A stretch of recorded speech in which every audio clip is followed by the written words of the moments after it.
Take 70. Yesterday's take went really, really smooth, and I was really happy with it. I'm still happy with it now. And so I've decided I'm gonna go for another run because it's really easy to do this with the phone.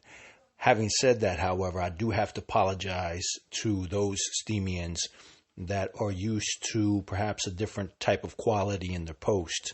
And that goes for people who may be hearing me for the first time, as well as people who have listened to the previous Tino takes for some time, and they know the quality of posts that I put up. I put up links, and I put up the previous episodes with all of the highlights of those episodes. But little by little, I'm going to try to work on making this a little bit more presentable if I can, because remember, I'm working with a cell phone at the moment. Once I have more access to the PC, then the post can be of a higher quality. Obviously on YouTube, it really doesn't matter. So right now I'm generally speaking to the Steemit audience, to the Steemians out there who are listening to this, who are seeing the post. And as I said, you may have gotten used to a certain type of quality when it comes to the posts that I put up. And if you're new, you're obviously seeing something that is very, very low in quality as far as a written post is concerned. But having said that, the information is what counts. And, if I could get used to this, I probably would, because it's just so much easier to just, get in front of the mic, throw my opinions out there, and then post it up, and hope that it has value for some people. Now, little by little each day, I want to work on some thoughts and try to catch myself back up try to get up to pace to where we are within the Steemit community, and then the Tino Take will begin to add other segments, just like I did in the past. I first concerned myself with what was going on in Steemit, and then I concerned myself with other issues that are important in my life, or that I have a passion towards. For example, human nature. I'm always constantly mentioning human nature. And so I had in the past a segment called Gene Codes, which Gene Codes will hopefully become another smart cast. I'll get into that in a moment, because I want to talk about the STEAM Academy. And before I talk about the STEAM Academy, I kind of want to take a step back. Remember, this is my take on things. I'm not a professional. I'm not an expert. I'm just a person who has the courage to express his opinion. I'm an independent commentator on things. This all really got started strongly for me here on Steemit when there was the Steam Hive split. I just had my own opinions. I was seeing a lot of people who were really frustrated, didn't know what was going on, weren't getting answers. And so, I found myself in that moment saying, I have something to say about all of this. And maybe other people do too, but, they don't want to say things because maybe they're not informed. Maybe they're not an expert. Maybe they feel out of place. Maybe they're afraid of being bullied, or whatever the case may be. I thought to myself, I'm going to put myself out there. And maybe because very often for the one person who does speak out, there are 1,000 other people who are afraid to do so, but appreciate someone in a certain sense expressing their thoughts and their concerns. So that became a wonderful opportunity for me to go ahead forward and start, building up the smart casting and actualizing the smart casting. So I am just a highly opinionated person who tries to be respectful and well-mannered, so long as other people are doing so as well. So, okay, here we go. I'm looking at a hierarchical structure, and I'm watching it form. Now, I've missed out on some months, so I'll have a little bit of catch up to do. So here we have, at the pinnacle of all this, there's Justin Sun. And Justin Sun is the dynamic, aggressive leader who has taken on the responsibility of pushing Steemit forward into a different kind of future, that was better than the failed past that we had. So, okay, so let's not go too much into those details. Let's see this structure. Let's see the structure that's forming. So you have, at the very pinnacle, you have Justin Sun, who's a macro manager. And under his leadership, what we have is we have the Tron Foundation, which he founded, and Steemit Inc., the company that he acquired. And fortunately for those Steemians that are in, has taken a really strong interest in. Again, I said it in the last take, and I just really I would really wish that I could just kind of dive into his brain and see where he sees Steemit going in the future, because the accusations were, this is just, a buy and sell. We're just going to buy it cheap, sell it at a certain price, and then just walk off with a nice pocket full of change. That didn't happen. In fact, there's a lot of investment coming into the Steem system and the Steemit app. So I'm not going to speculate too much on that because I don't know a lot about Justin Sun.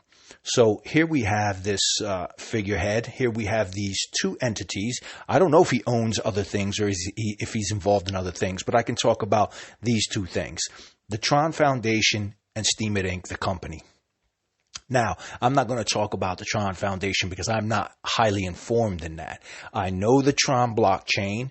I know some of its history. I know it's a delegated proof of stake. And this is probably one of the reasons that Steemit had the fortune of drawing the attention of Justin Sun, because it is what Steem and Steemit needed in order to get out of the hole that it was digging itself into because of all of the ideology that was dominant. It's amazing that so many people were to talk about finances and how to build businesses and how to invest and, buy here, sell there, pump, dump, and all this language that floated around pre-Justin Sun days. And yet nobody could actually come up with a successful business model or a successful plan to help Steem grow as a cryptocurrency, financially, economically, in price, and the social media app Steemit to grow as far as a user base, as far as a platform. Now that is happening. So I am not, because I'm on the Steemit side of things, okay, I follow that line in the hierarchy. I know that there are people over in Tron that are doing things that are going to be beneficial for the Steem system and the Steemit app. And so those people are going to do those things. And hopefully a lot of those people will find their way onto the platform to be able to communicate those things, because I've always said it that Steem, the blockchain, has a voice. That's what makes it so powerfully unique. It's not just a bunch of code in order to maintain ledgers and transactions. We're talking about a blockchain that stores text. And when you can store text, that means that the blockchain can communicate. And that's powerful, because Bitcoin does not have a voice. Bitcoin is just a ledger. Bitcoin is just about transactions. And all of the other spoken, all of the speaking, all of the sharing of information happens outside of the blockchain.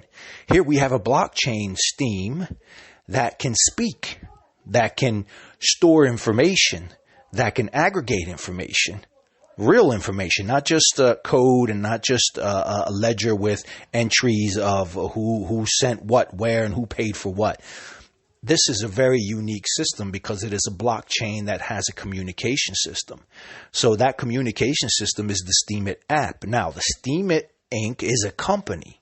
So that company now has to have some kind of model in order to become financially successful, in order to be able to continue to grow. Otherwise, it fails. It goes out of business. It goes bankrupt. So in this structure now we have Justin Sun, we have the Tron Foundation, we have Steemit Inc., the company. Now, I fall down on that hierarchical level of things. So in the Steemit Inc., we have the Steemit team. And the Steemit team is part of the company. The Steemit team has the responsibility of taking Steemit to a whole new level, making sure that the user base increases, making sure that the users are being, let's say, productive, being progressive, being positive, being helpful to the system. So the Steemit team, what they have done now is that now, as I'm describing this to you, just try to imagine a tree. Just try to imagine that those branches that come down. You have the top that goes down into two companies. Now that one company goes down into a Steemit team. I don't know how many members there are in the Steemit team, but I'm sure that they are very coalesced and very united in their objectives and their goals, which is to make the platform as best as it could possibly be, and as well as making it profitable. Now, the Steemit team has branched down, so there's branches coming down from the Steemit team into all kinds of country representatives.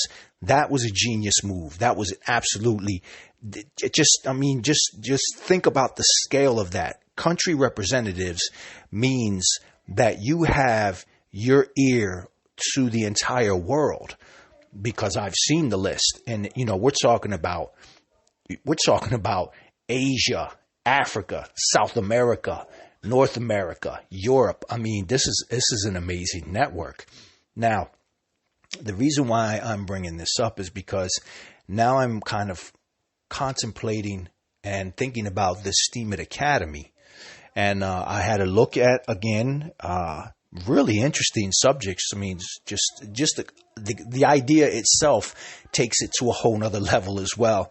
Now, obviously, those people are entrusted with the responsibility of being able to create an engagement with people so that they can learn more about the cryptocurrency world, learn more about the social media world.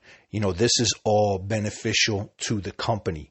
And that's important. I'm really happy that the Steemit team and Steemit Inc. has, let's say, moved into their niche and moved into focusing more on their core, on their particular core audience, which has to be people who are interested in the crypto.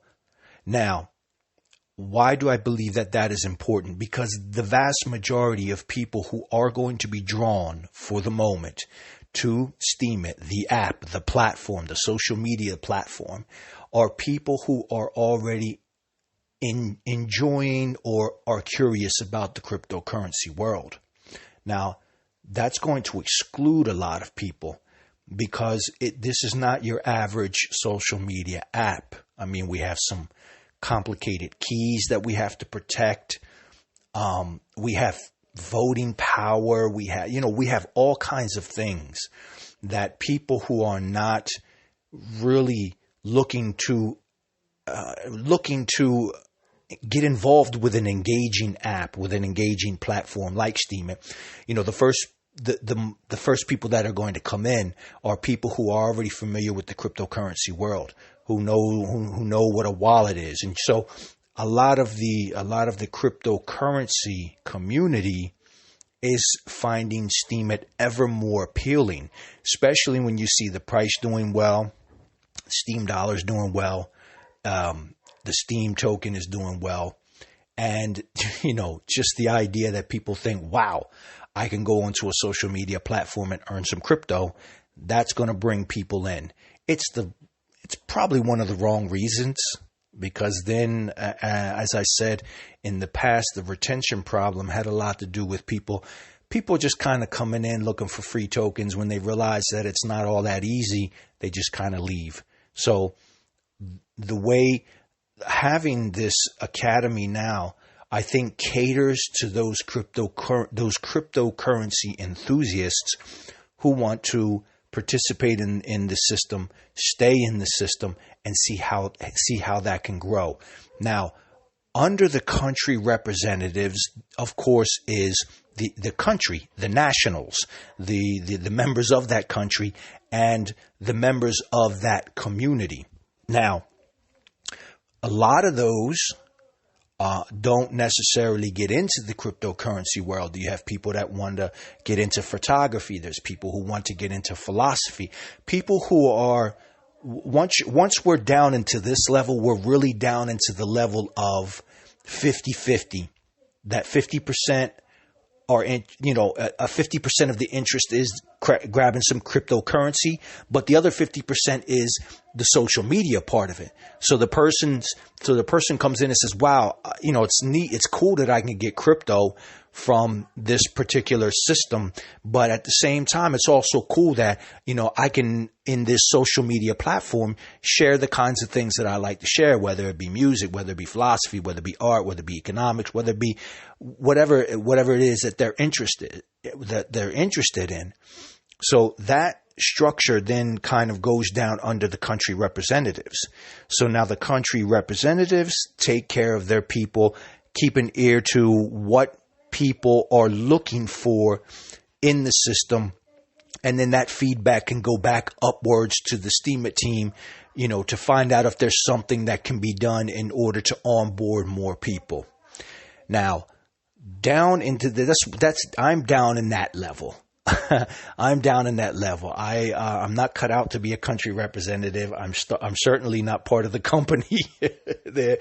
I don't think they're hiring from way across seas. I don't know if I'd be a good candidate. I'm just too damn independent to. Anyway, enough about that. Down at this level, this is where the social media part of it comes in. This is where I see my focus going. This is where I'm curious about. I saw that in the earlier days of STEAMIT, there were a lot of attempts to bring other communities in. There were some awesome content creators. I'm always upset about this. There were some awesome content creators who, if the system was a little bit different, could have brought in a lot of users because they had audiences. They had their own audience. So that's where I'm at, trying to figure out how to get bigger groups in. And I think with the structure that's being created now you have the STEAMIT Academy, you have the country representatives, you have responsibilities that are being delegated out in a hierarchical order, which makes management easier and it makes growth more possible because, too much decentralization means that we don't know where the responsibility lies. We don't know where to really look to say, okay, let's push into this area. Let's get some growth into this area because everyone's kind of scattered and saying, I don't want any central authority. That's a whole nother issue. It really is a whole nother issue. I saw that in the previous STEAMIT Academy. That was one of the topics that was being taken on, decentralized or centralized social media. And boy, did I have to disagree. No, I shouldn't do that because I don't want to embarrass the poor fella. STEAMIT is definitely not decentralized. And I'm happy about that. That's what I'm talking about today. I'm talking about this centralized hierarchical structure that's growing. It's causing an economic growth and it's causing a growth in user base. Now what needs to happen, I believe, is that let's say a community wanted to form. Now that people are becoming more educated into the crypto side of things, the blockchain side of things, the more technical side of things, I think each country representative at some point should find themselves within their group somebody who is tech savvy, who can handle that, that side of things, so that when and if a content creator is convinced, influenced to come onto the platform, that there doesn't have to be that much concern about how are we going to handle people who are coming on board who really don't know much about cryptocurrency or really don't know much about the STEAMIT system. we have a lot of things in place now with the Steam greeters, the newcomers to the community. But I think within each community, each country representative should start looking to replicate downwards, so that the Steam It Inc. I'm sure that they have techs, they have developers, they have people that they can reach out to on the technical side of things, as well as other people that they can seek out advice as far as non-technical things are concerned. So a country representative knows their country very well, knows their culture very well. That's the important part of it. I mean, look, I'm here in Italy. My country representative is Girolamo. Girolamo knows Italian culture very well, extraordinarily well. He speaks the language excellently. And so this gives him now the opportunity to be able to speak to the Italian public and say, hey, come check out our social media platform. Now, within that structure, there's a team. There's a team of people who are good at promoting public relations. There's a technical person. We've set up a witness node, and Girolamo himself is a Steam greeter. So we have all of the components that are necessary to begin to approach content creators. Now, I'm not particularly ready to take that step, but I've got my eye on a couple of people, Italian people, who are dealing with censorship, who are curious about cryptocurrencies, who are obviously looking for a way to, let's say, for example, pay for their domain and find some way to get away from systems like PayPal or Patreon, where you can just kind of, you can be zeroed out in any without a moment's notice. These people are out there and they're looking for something different. And I'm looking at them with the possibility of being able to, say, listen, why don't you give Steam It a try? We'll handle all the technical stuff. If you have any questions, if you bump up against anything, because it's a strange system. I know you're used to Facebook and you're used to Instagram and all these other platforms, but it could be done because we have a technical person, we have PR people, we have people who can easily help people to transition into this system. Now, I think other countries obviously can do this as well. It brings to mind this Steam coffee shop that they want to, man, if they pull that off, I'm sidetracking now, but if they pull that off, I'm going to talk about that in another Tino take, because that can be a really important moment. That can be a really important moment. Okay. I'm being distracted now from that. So this is the hierarchical structure. This is what I'm seeing now and let me recap. So at the top, you have Justin Sun. Under him, you have two companies, the Tron Foundation, Steam It Inc. On the Steam It Inc. side of things, you have the Steam It team. Under the Steam It team, you have country representatives from all over the world, and there's lots of them. Under each country representative, you have a particular community, and you have an entire nation. Within that nation, you have people who can be onboarded if we can find out and figure out a way to make the cryptocurrency part of Steam It less technical and to a certain extent less important, to make it more important that users have a good experience. Otherwise, Steam It, as I have said in the past, remains this kind of specialized social media platform. It can't be a general social media platform. It becomes a specialized social media platform, and that stagnates growth. But for the moment, being that specialized platform is a good thing. Get that group, get that structure strong, where you have people who know a lot about the crypto, and they can cater to the community that is present at the moment. And in the meantime, have the lower branches focus on content and content creators that can be onboarded with their community, with their following. because there are a lot of content creators out there who may have 1,000 people who follow them, 500 people who follow them, even 200 people who follow them. That's not bad. I mean, if we could get one person to come on to Steemit, and that one person causes 200 people to follow him or her onto Steemit, then, that's not something to be underestimated at the moment, because out of 200 people, if even only 40%, if even only 30% of those people have a positive experience, they will tell someone else. And now we look at exponential growth on the Steemit platform.